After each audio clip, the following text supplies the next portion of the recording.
Hi friends, just wanted to show you my setup here real quick. We have the motor generator set up to our transformer, and we have our 300-watt light bulb in line with the generator and the transformer in series. Then we have our 15 kV diode going into a capacitor, the other side of the transformer going into the capacitor, and then we're discharging it through the gap through our other light bulb, our other 300-watt light bulb. What we're showing here is that basically we're going to be powering this light bulb with the capacitor discharges like you've seen in the other experiments. I'm only using the generator because I can control the power up and down here, so I can do a little bit because this has produced a lot of power and I don't want to blow my bulbs. I just want to demonstrate the effect here.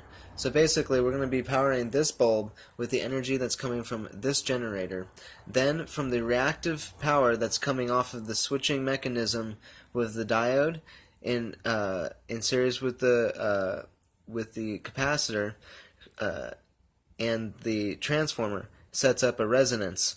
Once it starts going, a resonance starts back feeding through the transformer down the line and will light our light bulb. So for the same power that it's taking to pulse this light bulb, we're going to be running this light bulb as well. So we're just reflecting the energy back and then capturing it in this bulb. What that does is it takes the resistance off of the motor. Okay, so when you just have them just on the transformer, it's really hard to move.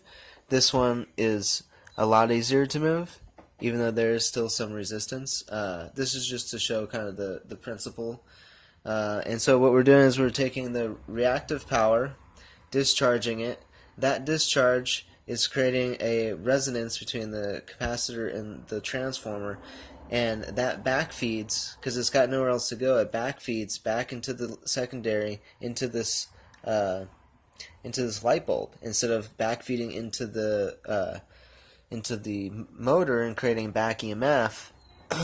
It actually, once it starts going, it actually releases the back EMF, and even just sitting here, it's much less than if I just had just the two wires hooked up. Okay, so what we're going to do is we'll turn on our voltmeter there, and we have our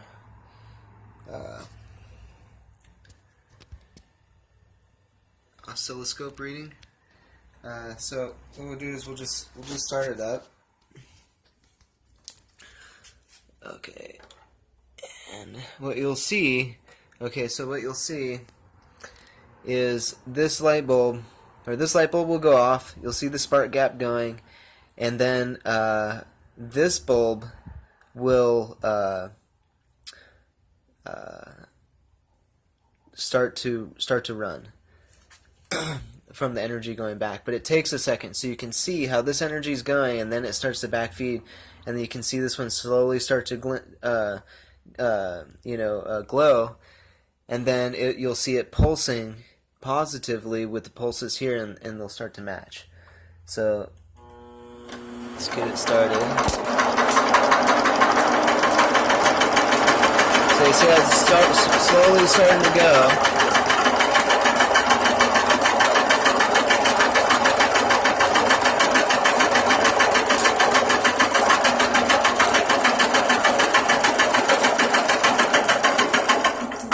Slow down again. So it slowly dies down there on the bottom. The resonance slowly stops. So let's start again. So watch, this bulb will start going, and then this one will slowly turn on as it starts to fill up with the resonance.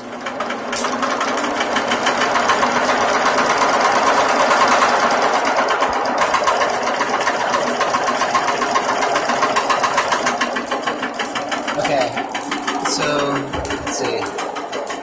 There's our waveform,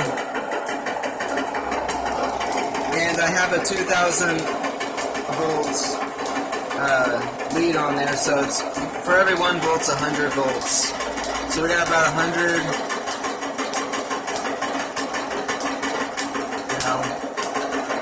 about 100 volts. There's our waveform.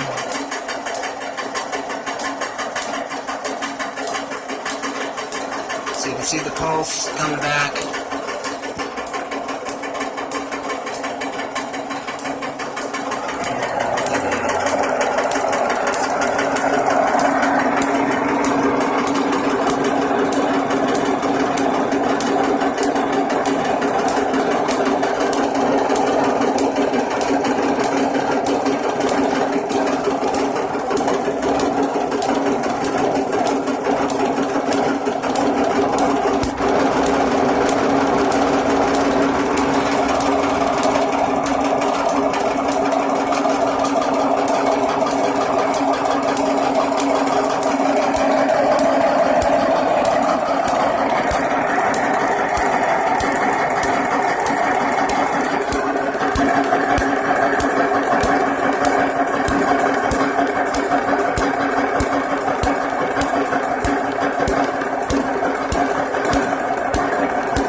So you can see the voltage doubles every time it pulses. That energy gets put back into the system, and we see it register back here on the output. It becomes an output.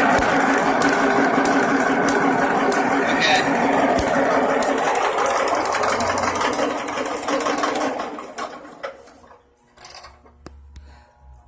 So the reason why we can use that power twice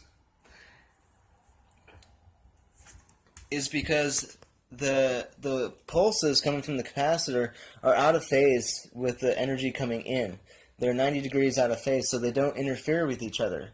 So both power can operate on the same line without interfering.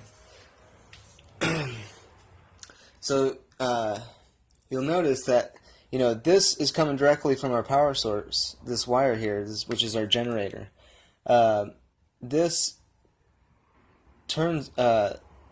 light bulb turns on before this bulb does, and that's because this forward energy here that's coming out is only like 100 watts, like 80 watts really, so it's not enough to power this bulb, the energy that's coming out of here.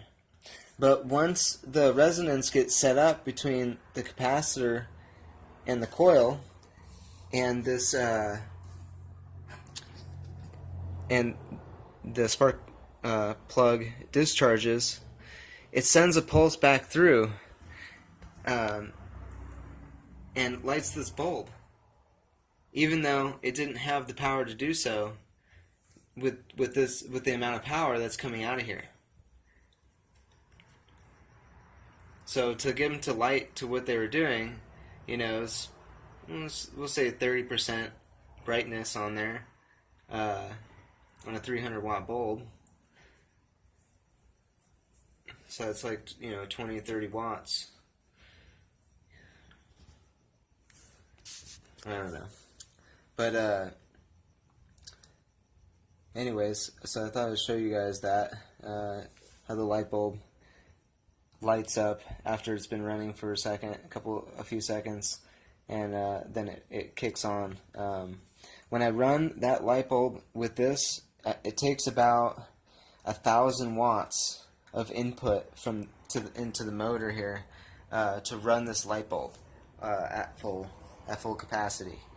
So it's a very inefficient generator, but it actually helped to slow down the reaction that's going on, so that we can see it happening between the two bulbs slowly. You see this slowly coming on after this one's gone off a few times. So and of course there's always plenty of power left over from those reactions, and it's been sitting there for a second too, so a minute to relax. So once the resonance fills up, it back feeds and fills up the light bulb. So we're actually using this power twice. So we're getting the same amount of power out both times, and we can light both bulbs so I can, with the 1,000 watts I'm putting in, I can light both bulbs up instead of just the one, using just the generator. So because it removes that back torque, that resistance, that back resistance is all being focused and transformed here in the bulb into heat. So you got to give that energy a place to go, and you can amplify it by